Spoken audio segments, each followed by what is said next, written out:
Aujourd'hui, j'ai envie de vous parler du docteur Françoise Barré-Sinoussi. Une femme, une scientifique, une pionnière. L'histoire des sciences oscille bien trop souvent entre lumière et ombre. Certains noms entrent dans la prospérité, d'autres restent dans l'oubli, parfois injustement. Le prix Nobel de médecine 2008, qui récompense la découverte du virus du sida, a consacré une avance majeure. Dans l'imaginaire collectif, cette distinction est restée attachée à un seul homme, le docteur Luc Montagnier. À ses côtés, pourtant, une femme, essentielle, indispensable, la docteure Françoise Barré-Sinoussi. Aujourd'hui, à l'occasion de la Journée des droits des femmes, il est temps de lui rendre hommage. Rendre hommage à son parcours d'excellence, rendre hommage à son engagement, rendre hommage à son humanisme. Dès les années 70, elle rejoint l'Institut Pasteur et se spécialise dans l'étude des rétrovirus. Un domaine encore marginal, mais elle persiste, elle cherche, et elle finit par trouver.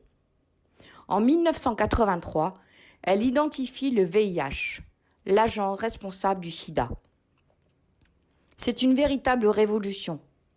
Grâce à elle, les premiers tests de dépistage voient le jour et ouvrent la voie au traitement et à la lutte mondiale contre l'épidémie. Mais son combat ne s'arrête pas au laboratoire. Présidente de la Société internationale du sida, elle se bat. Elle se bat pour une science accessible.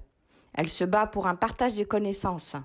Elle se bat pour que les progrès ne bénéficient pas qu'à une poignée de privilégiés. Elle forme, elle milite, elle œuvre sans relâche sur le terrain, notamment en Afrique et en Asie, auprès des populations les plus touchées. Une scientifique, sans aucun doute, mais aussi une femme de terrain, une femme de cœur.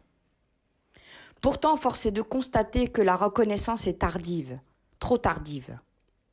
Malgré son rôle clé, son nom reste souvent éclipsé, comme dans tant d'autres avant elle. Rappelons-nous de Rosalind Parks. Pourtant, force est de constater que la reconnaissance est tardive, trop tardive. Malgré son rôle clé, son nom reste souvent éclipsé, comme tant d'autres femmes avant elle.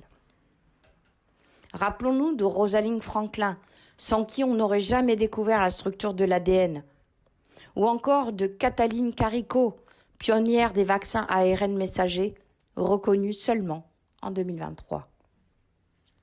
Le docteur Françoise Barré-Sinoussi n'est pas une exception, elle est un symbole.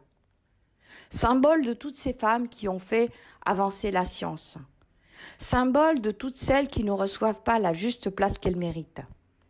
Alors aujourd'hui, ce 8 mars, plus qu'un autre jour, réhabilitons aussi la mémoire de tous ces scientifiques. Rendre hommage au docteur Françoise Barré-Sinoussi, c'est à mon sens réparer une injustice en direction de toutes ces femmes. C'est affirmer une vérité essentielle. La science ne progresse pas sans elle. Aujourd'hui, plus qu'un autre jour, souvenons-nous. Répétons leurs noms. Faisons en sorte qu'elles ne soient plus jamais dans l'ombre, mais brillent en pleine lumière. Parce que l'égalité en sciences ne doit pas se limiter uniquement à l'accès aux carrières. Parce que l'égalité doit passer par cette fraternité scientifique, humaniste. Elle doit passer par la reconnaissance pleine et entière des talents qui la façonnent. Merci pour votre attention. Prenez soin de vous, prenons soin de nous.